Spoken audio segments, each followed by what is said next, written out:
This is Kevin Pruitt with another episode of Rising Tide Startups. And my guest tonight is Kenny Kline. Kenny, thanks for joining us on Rising Tide. It's great to be on. Thanks for having me. So tell our listening audience a little bit about Kenny Kline. So I'm the managing partner of JAKK Media, which is a company that we run 4 brands, really: Sleepopolis, Barbend, Mattress Clarity, and Security Baron. So confusion, always when I tell people what I do, is they think we have these clients and we do web design, we do marketing, we do this. We do all these things, but kind of for ourselves. We own our brands, we create the brands, we operate the brands, and then we monetize via various things. So that's me. Professional, I started the company about 5 years ago with my business partner, youre. Other than that, I reside in Brooklyn, New York with my wife and my pretty new baby, 10 months old. She just stood for the first time a few minutes ago. So Oh, wow. I'm excited about that. Yeah, that's kind of me in a nutshell. And you, like most of us, I think you married up on the food chain, because it looks like to me online your wife is a very accomplished artist. That she is, yeah. She shows me the other side of New York, the more interesting side, I should say, than the tech and the media side. So I get to see a lot of cool stuff with her, for sure. I think there was somewhere I read that she actually had been involved in, or actually had her own show here in Richmond, Virginia. Is that? She did, yeah. We went there about 3 years ago. You know the Quirk Hotel? Yeah.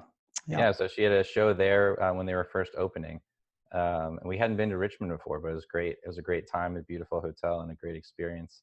Well, it is an interesting city. It's actually where I'm hosting the podcast from, is Richmond, Virginia. So you're welcome back anytime. But so tell us a little bit. Let's dive a little deeper into JAKK Media. And so it's interesting that it's actually a media company that owns its own properties, in essence. That Right. So you don't do any work for outside clients. It's all internal.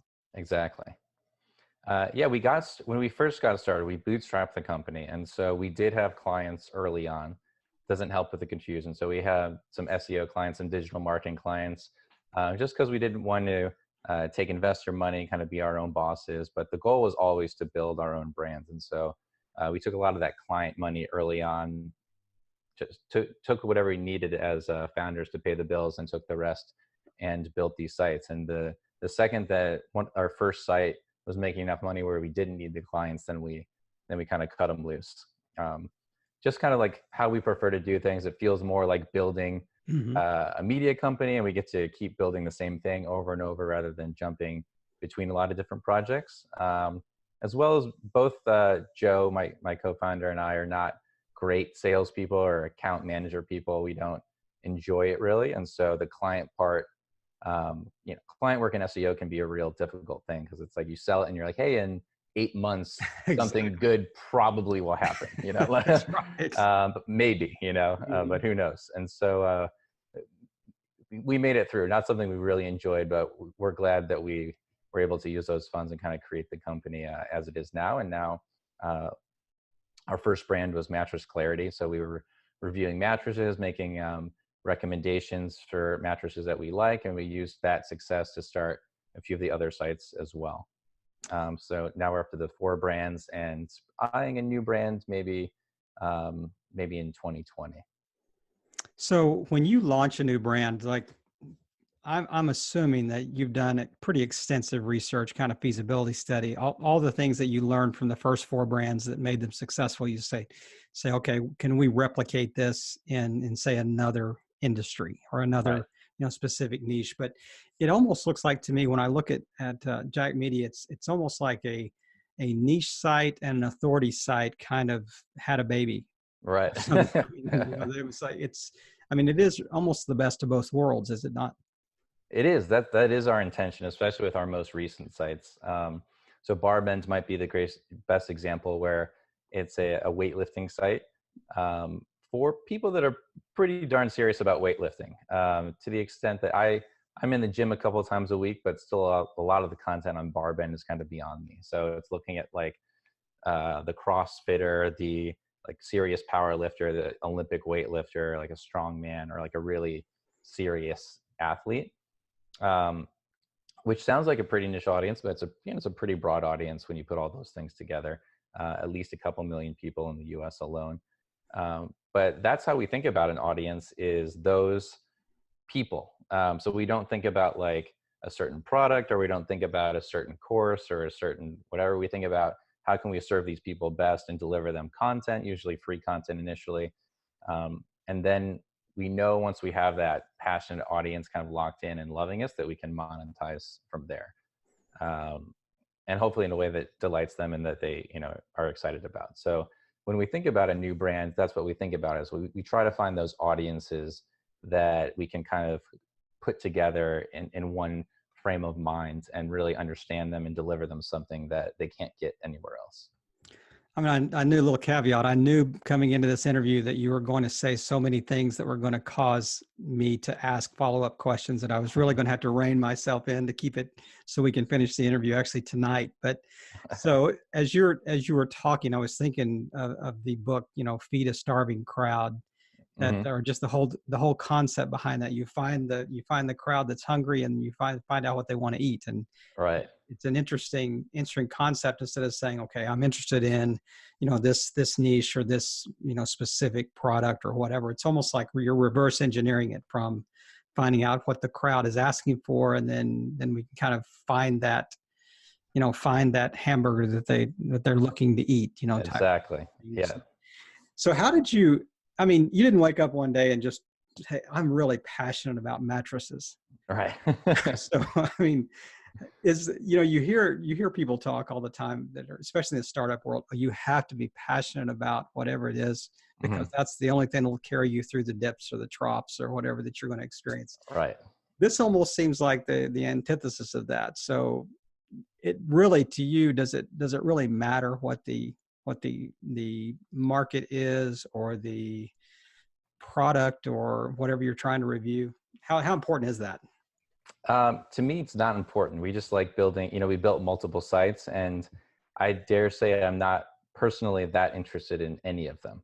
And mattresses particularly is an interesting one, because no one's interested in mattresses, like you said. Until you need one. Until you need one. You might be real interested for about a month. A month, that's right. So no one's passionate about mattresses. It's one of those things where,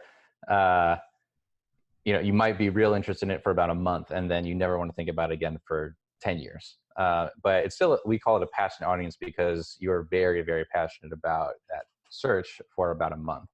And so that's how we identified that first one. We were looking for these audiences that were really engaged and very underserved on the internet.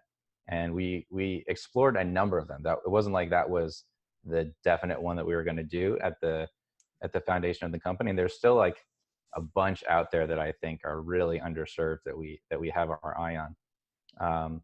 But we looked at mattresses, and at the time there was really only one mattress review site, if you can believe it. Now it's a pretty competitive space, and there's been such a boom in the mattress industry that online is a totally different thing. So if I looked at the industry today, I would not call it underserved at all. It's probably the opposite.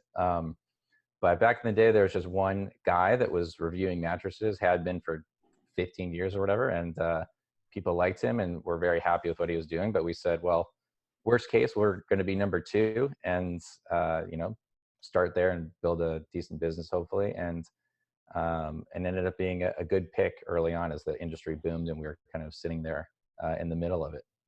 Was that your first, authority site, or first review site that you created? Yeah, that was our very first site that we created.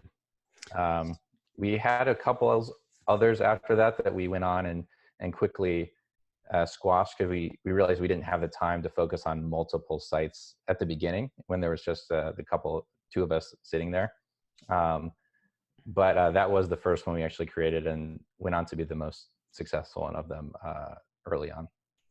So let's hit the rewind button just a little bit and go back 5 years, 10 years, whatever that time frame would be. So how did you end up kind of landing in this spot, or landing in the startup phase of JAKK Media? So previously, I had a startup called MedPreps, and this was a company that I had kind of created on the side early on before I knew what I was doing, and had built it up, and it looked like it was going to be a real nice big company. And then boom, one day Google squashed it. And I didn't know why. I didn't know anything about SEO or what I was doing, but there's this update that's called Penguin in Mm, 2012 that just kind of ended that business pretty quickly.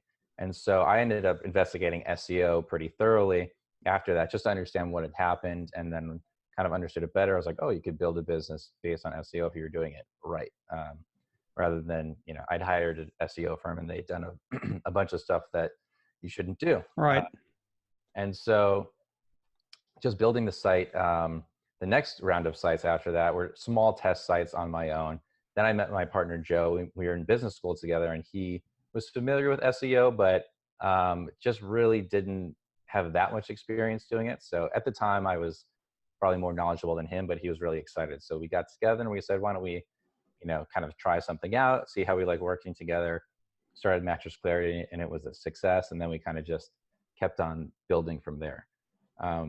So it wasn't necessarily a grand plan at the beginning. It was just kind of a test. And it was at the end of school, and we're like, hey, wouldn't it be cool if we made this site and we didn't have to go get, corporate jobs like everyone does out of business school? If we could kind of make this little site and, see what happens, and ended up being a really great thing. And so that your first one was a success. Then you said you had a couple of sites that either took too much time, or I mean, were they working? You just didn't have the time to do it, or were they? I mean, it's kind of like we hit on one, we missed on two, then we hit on the next four type thing. Right. I think, it's hard to miss in this industry if you're consistent and you keep building, but it takes a lot of Glad you effort. qualified that, Yeah. because there's a lot of people missing in this industry. Well, yeah, you only miss when you stop, but it takes a long time, and so even now we're very, very good. We have a lot of resources that we deploy, but we still look at like a 2-year time span to really get traction in a new site. And Mm-hmm. so, and that's deploying, a team of people and our expertise and all of that. So, we're deploying all these resources, and we're taking our expertise and applying it, but we're still looking at a 2-year time frame to like really, we call it break even after 2 years. That doesn't mean we're making a killing on a new site. Granted, we're going after pretty competitive niches at this point. So there are some where you can maybe be a little more casual, be a little bit newer to the game, and have some success. But really, if you want to scale and go after those big, not even the biggest out there are some areas I wouldn't touch still, because I'm just not up for the challenge yet. But for the medium sized to bigger ones that we play in, it still takes quite a while and quite a lot of effort to be successful. But in the earlier days, we weren't as good as we are now. We didn't have the resources we had now.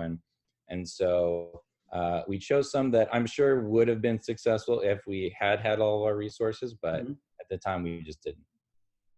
Well, 2-year runway that you've got to kind of underwrite, that's pretty difficult to do. I mean, to have to be able to support that before it actually starts generating, substantial revenue. That's quite a long runway. I mean, how did you in essence underwrite your first one? So our first site that we started, we had those clients at the time that helped us pay the bills. But I mean, those days, looking back, they were stressful because we're essentially running 2 companies at once. You have to go get clients, you have to make those clients happy, you have to do the actual work, then you have to build the sites also. And so it was a split focus, and just took a lot of work at the beginning, but that's how we chose to do it. So having clients early on, and as well as running the sites, is essentially 2 jobs at the same time. And so that's how we hit the 2-year runway.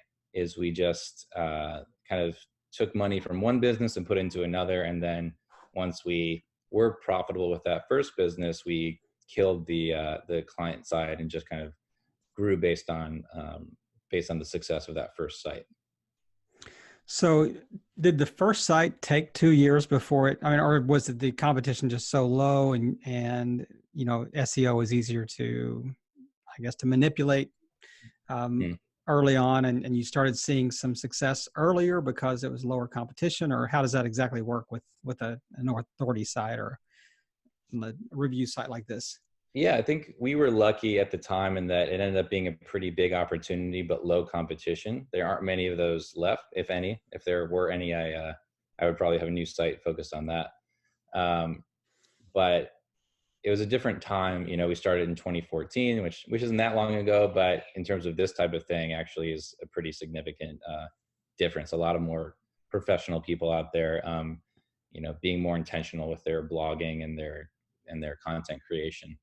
And so initially, it was profitable quicker than 2 years, but it was also just two guys running it entirely themselves. And so now for each site, we have a video person or two, we have a designer, we have an extra writer or two, all those things. And so when I say 2 years of profitability, to get to profitability, it means funding all those people as Sure. well. Yeah. So it's at a different scale. So we didn't hit that level of profitability for probably still a year and a half with that first site.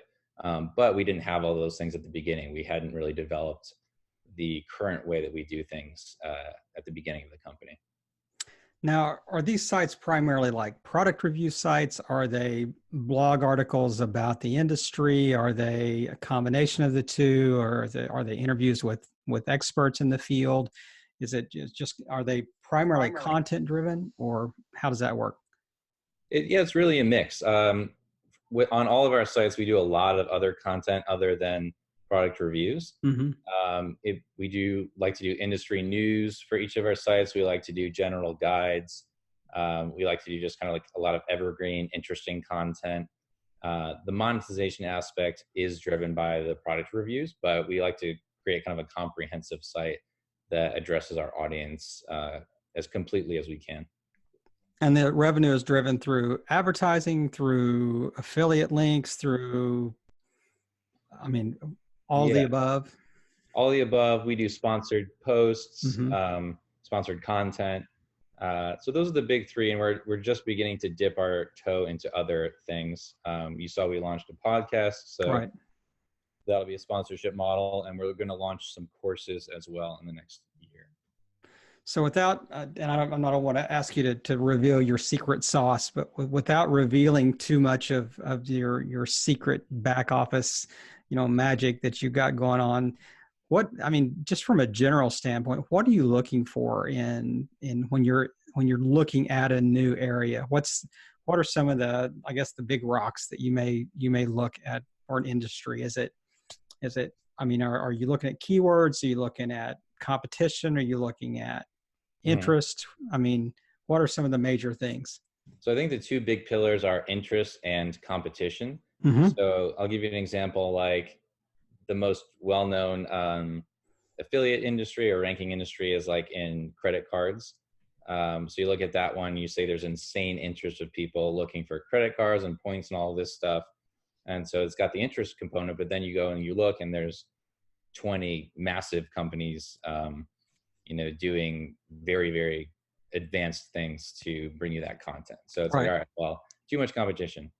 Or you might see there's a lot of sites or a lot of searches with no competition, but not a lot of interest either. So you can, and this is a strategy that some people deploy, where you put together a lot of low searches and end up, getting a decent bit of traffic by going low competition.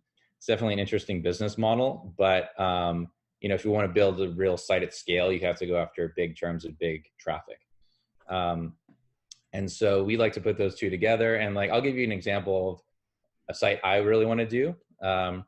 And we don't hide secret sauce just because we know when we go after it, and, most people think I'm crazy. Everyone at school thought I was insane for doing a mattress review site, and maybe they were right. But the next one I think is insane, that nobody agrees with me on, I should say, is plants and plant care, which I think is a really ripe market because there's so much interest and so many people are looking for various ways to care for their plants or how to propagate them or do various things with their plants, either at home or in a garden setting. But there aren't that many people providing like really advanced content. There are some people putting out good content, I think, that are more amateurs, not taking away from that, but they're not doing advanced like digital stuff. They don't have video teams that are evident. And so I look at that and I'm like, oh, I can easily put together a YouTube channel on the site that can, quickly amass a lot of traffic in this area. So my partners disagree, but that's like my personal top pick at the moment. So we'll see if we end up doing it or not. Are you familiar with Ryan Levesque? Yeah, I love Ryan. So, I mean, what didn't he get his big start from Orchid Care? He did. I mean, it's just as you were said that. I mean, everything you're saying is like triggering these little, anecdotes, and I'm thinking of all these things that these little stories that either from prior podcasts or just kind of spending time online. But so, Yeah. how do you see the space that you're in, the brand sites that you're in?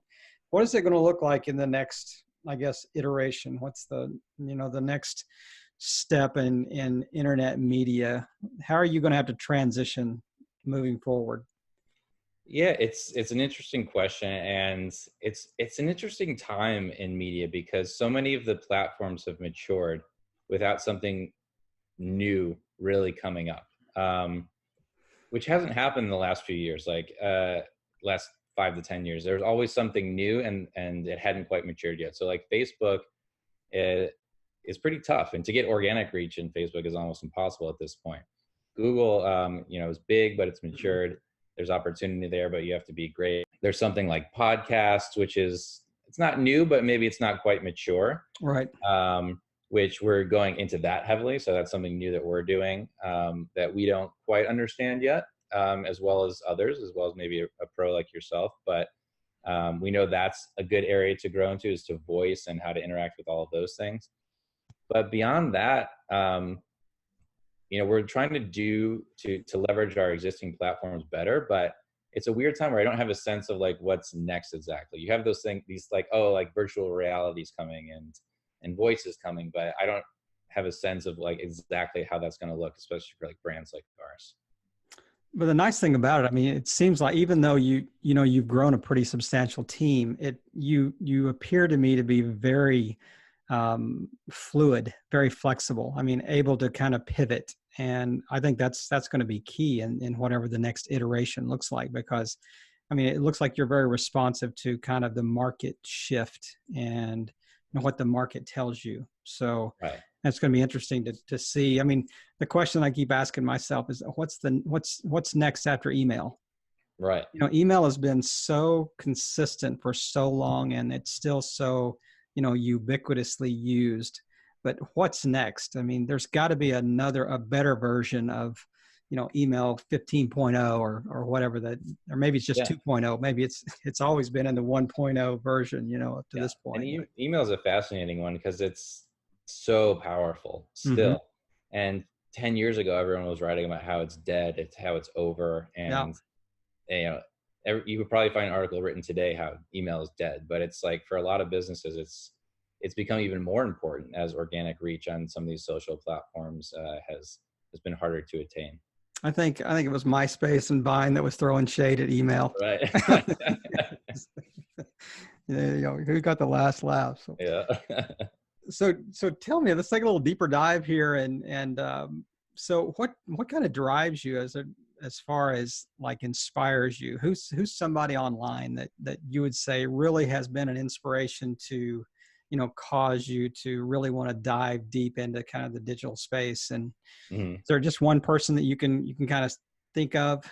I think a guy I really like, you already mentioned, is Ryan, who I just love how he builds his brands, and like he in some ways is even more niche than us. Like Orchid Care is his most famous site. I know he's got a bunch of others, and he just is so good at building audiences and serving them really well. And like the next iteration of his business now is helping other people serve their audiences similarly with his software and with his training and all of that, which is really cool. But I followed him for a long time, and just I think he's a really authentic person that thinks about things in the right way. And I like his tactics too, because he is, I guess, at this point kind of a guru or occupies the same space, but he teaches methods that last forever. Mm-hmm. And like, or a mindset that lasts forever versus like, hey, here's how you Snapchat ads this month, here's how you do it, versus he's more like has a strategy that lasts a long time. Maybe the exact implementation changes year to year, but the mindset never really changes. And so that's something we really wanted for our business, was to grow in a similar way over time and in a predictable way, without like jumping on everything that was hot that month or that period of time. Right. Right. Is there a particular quote that you kind of have taped up on your MacBook somewhere, printed on the wall in a stencil or something? Is there one thing that inspires you there? I'm not a big quote guy, you know. I've been asked that a bunch, and I've never answered honestly, and that no, I don't. But Maybe you got one now. It's design and build. yeah, no, that's great. I need something behind me to. I just have a white wall, so maybe that's. You've inspired. That's right. On the next podcast episode, or next interview, you can say, my quote is design and build. Yeah, I like that one. I just thought about that one night on my own. So, so if you could kind of go back 5 years, 10 years, whatever it is, and you had a little, you had a little time with kind of the earlier Kenny, what's say one piece of advice that you would give yourself that you think would have been a game changer and would have really made life a lot easier the last 5 years? I think the absolute best thing I learned 2 years ago, but this was very, very important, was you have to bring on, when you're building your team, you have to bring on the very best people possible and invest in them as much as you can. I think early on, it was tough when we were scaling the business, and when you're bootstrapping, you always feel like you're out of money. Even today, I'm like, oh, I'm out of money. It's not true, but it's like just like a mindset you have with that business, and you like want to count every dollar. And so I went out and hired people and didn't invest enough in them, and they probably weren't the right fit for what I was doing. And it just felt like years of us kind of languishing without the right team. And when things really started to take off for us was when we started bringing on people that could do things we couldn't do ourselves, or they would do it better. And so now we had our kind of quarterly roundup a few weeks ago, and I was really happy because I looked around and I was like, man, I don't think I could even get hired at this company. Like everyone who does the designers are way better than me. The videographers are way better than me. The writers are way better than me. Like I shouldn't touch anything on the sites anymore, even though I used to do almost all of it myself. So it was a great moment, a great realization or transformation. I think we can take that even further as we expand the company more. It changes how we feel every day, where I think you go through, and if you're just kind of like steering the ship, you don't feel like that sense of on a daily basis, like I did something, like a lot of days my wife's like, oh, how was work? I was like, I don't know. I worked all day, but I'm not sure what I did, but it's a valuable point. And as I think, we aspire to grow, to be much bigger from this point, and that learning and that mindset, I think, is going to be important, more important than ever. So I got another quote for your quote bank. I mean, as you were talking, I'm thinking, was it Steve Jobs that said, if you're the smartest person in the room, you're in the wrong room? Yes. That's a great quote. Is to hire people that are better than you at whatever you're hiring them to do, and let them do their job. Yeah, exactly. So let me take another real quick pivot right before I want to shift in and kind of just get out of the way and let you kind of teach us in our micro course segment. But one last question I want to ask about how you kind of approach your sites and your businesses. If you've identified a site, do you hire to that team in essence? Do you say, okay, we're going to do a site on growing cucumbers now. So we know we're going to need a videographer, a content writer, a SEO person. We're going to need this, whatever the 5 components of the team, is, or whatever. Do you hire toward that? And is it like almost a never ending scale up? I mean, as long as you can identify the sites, you can hire the teams and you can generate the revenue. And I mean, it's just a replicable model, kind of almost like your own internal franchise. Or how do you decide? I mean, how do you make the decision to say, okay, we're going to do one more site now? Yes and no. I think that that is the general idea. We have a great sense of for a new site. But it's not easy to do. Working in these niche audiences, you can't just hire someone off the street and have them do a mattress review. It takes a lot of training and effort and time themselves just getting familiar with things. And that's true of everything that we do. Where you just can't hire, even if you're a great writer, you can't just come write for our site. Essentially, it takes a lot of time to be really good at it. So you're telling And me so, NYU has a mattressology degree? oh, I wish I'd be over there. I'd be over there handing out jobs. But I mean, how do you teach somebody to be an expert on mattresses? Is it? You make them try a lot of mattresses and study the materials and read everything and watch everything. And there's no training course we have. And we like for everyone, we don't teach you what makes a good mattress as much as we teach you how to evaluate it for yourself. It's kind of like, that's a lot of things we do in our product reviews is we teach you how to bring your own perspective. How do you understand what you value Right. in a product, in this particular product? We found that with reviews, generally, like you hit the 15th one of a similar one, and then suddenly you're like, oh, now I get what makes a good whatever toaster oven, right? You got to try them all a little bit at least to understand it. And so so it's always a little daunting when we think about a new team. And I view my job now as making our current teams really happy because everyone at our company is essential. If someone walks out the door, there's a big hole that's not easy to fill. So starting a new team is while we know the roles that we want, it's also a pretty thorough process to like find the right people that can do the work, that want to stick around a long time, and that kind of click with each other in the right way. Right. I mean, it seems like that would almost make you a little vulnerable too. I mean, if like you have a team member that has a specific key role, everyone on the team has a key role. And if one person kind of falls out, then it almost has an adverse effect on the entire team. Or are you cross-trained enough that you can kind of pick up the slack if you have to, or how do you guard against that? I think at a creation level where like, yeah, our videographers, our designers, they can transfer across pretty well. So if we need someone to fill in, that's easy or easier. But if it's someone who's actually on camera or writing the content, that you can't just bring on someone from another team. You got to like kind of start from the beginning and really train some. Well, I told you earlier in the chat that I had to rein myself in because I would just continue to ask. I'm like the ever-ready bunny of questioning, so I can just continue to ask questions. But I really do want to carve out some space for you to kind of, put your professor hat on and teach our micro course segment. I love this segment of the time, and I am just going to get out of the way and take the next few minutes and just share whatever's on your mind and know that it will be adding value to our audience. Absolutely. So the thing I'd love to chat on is YouTube, and specifically how to understand the YouTube algorithm to build a YouTube channel.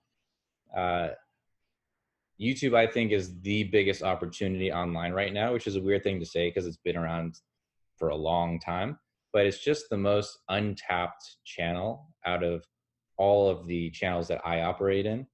And I think there's a lot of opportunity to build these niche audiences on YouTube specifically. That doesn't mean you shouldn't do it elsewhere. Also, like we use that as part of our strategy, but I think YouTube for someone that's new is like the best opportunity right now.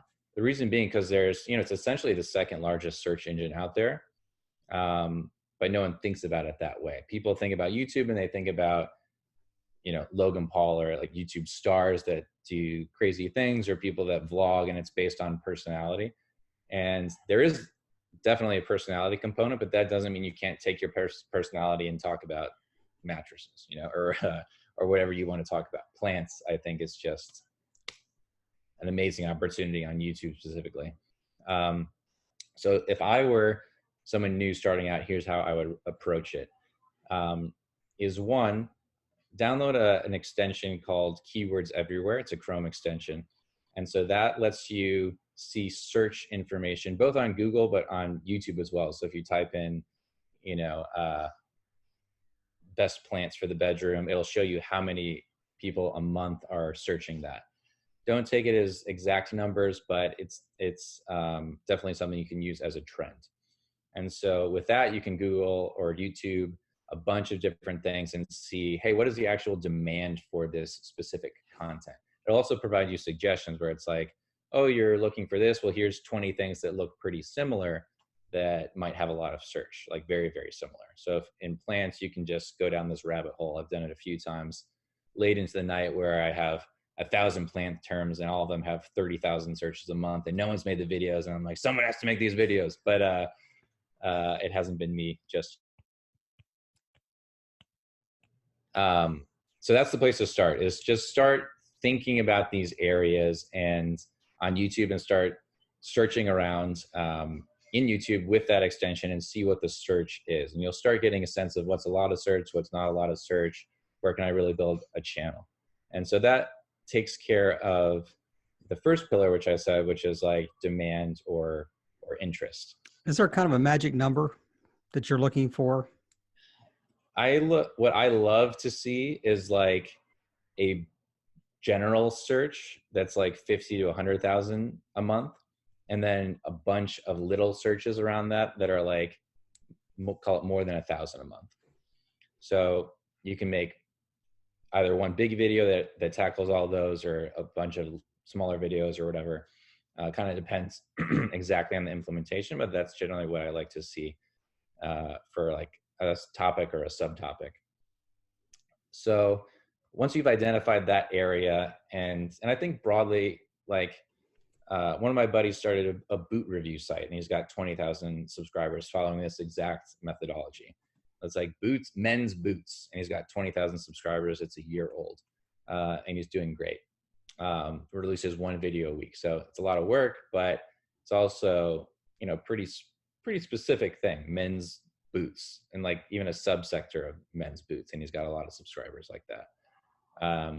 So there's anything you might be interested in, or at least even if you're just willing to investigate, that's kind of my idea. Like, oh, it'd be fun to learn more about this, and then you review all the products, or you analyze all this stuff, or do different stuff. You know, think about it specifically, use the keyword tool, and identify your interest. So at that point, you have your interest, and you want to outline your video structure and release regularly. So regularly can mean once a week, once every 2 weeks, once every couple days, whatever it means, but try to do something regular and think about it as a year time span, where after a year, I want to hit a certain number of subscribers.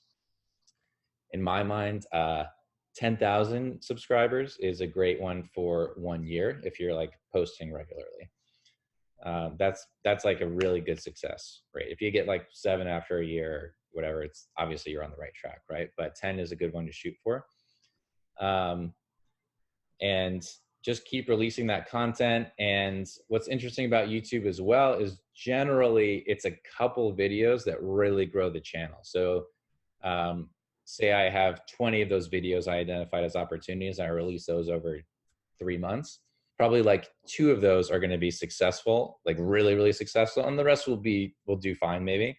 But you will ride the success of the channel based on just a few videos that go really, really nuts.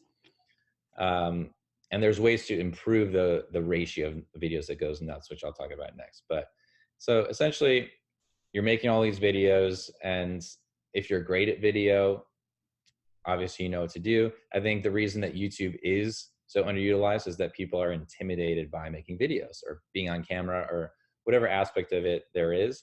But these days, so many channels are built with somebody in their iPhone. Like, it's not tough to do. Figuring out the editing is not tough, or you can outsource it for relatively cheap if you want to do that. You want to make good quality, but it doesn't have to be a movie every time. It's more about you just being thoughtful with the content on camera. That's all you have to do to be successful on YouTube. It doesn't have to be cinematic. It doesn't have to be this amazing backdrop or, you know, the perfect this or that. It's just more about you continually to improve. And this was actually the biggest setback, the biggest talking point for me when I was first hiring video people, is they would want to make one like perfect video and they would spend all this time on it. I'd be like, No, you do need to make a perfect video, but I want it to be like the 50th one that you make, and you need to make a bunch of imperfect videos on the way to that perfect video. You can't just sit here and work on this one video over and over. Exactly what creatives do not want to hear. They hate it. They despise me for it, but it's what you have to do on YouTube, especially. And so, so just start making those videos, attacking those keywords as identified by Keywords Everywhere. And then my biggest value add for an advanced YouTuber, but I'll throw it into this beginner course as well, is that the algorithm of YouTube is 100% in my mind driven by two things: watch time and engagement on your videos. So watch time just meaning the total number of minutes that are watched on a video, and engagement meaning like likes and comments. And there's external, that's not 100% it, but that'll get you pretty much there. So what you want to do is make videos that are longer, because then you get more watch time. So, you know, the longest watch time on a 5-minute video is 5 minutes. The longest watch time on a 10-minute video is 10 minutes. So if you make a 10-minute video, you have a better chance of beating a 5-minute video just because yours is longer. So it's not a percentage, it's not a ratio of the length of the video. It's not a percentage. I think that's a common misconception. Now if you make a 10-minute video and it's terrible and everyone watches 30 seconds of it, then the 5-minute video can beat you, obviously. So you want to make a 10-minute engaging video, but length is very, very important, just because the actual time on the platform watching your video is what really drives that engagement. So you'll see when we're going after a term, we always try to make videos that are longer than our competitors. And we try to make them more engaging during that period as well. We try to do both, but that's my one rule, is like it has to be longer no matter what. And that's what's driven a lot of success for us as well. So when you're looking at those terms, you want to look at videos that look at, like, you know, Google or YouTube it and look at the top 5 results. And if there's a bunch of 2 and 3-minute videos and you make a killer 5-minute video, you're going to be the top video, 100%. You know, not like day one, but YouTube will keep moving you up until you're number one there.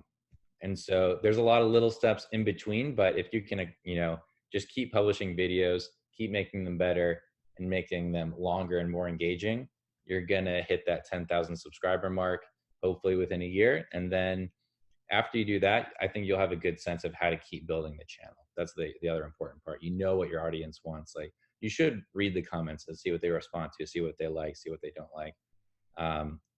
And by the way, just because they don't like it doesn't mean you shouldn't do it necessarily. You know, sometimes that really helps, a little controversy, but Tay says haters going to hate, right? Haters going to hate. So that's fine.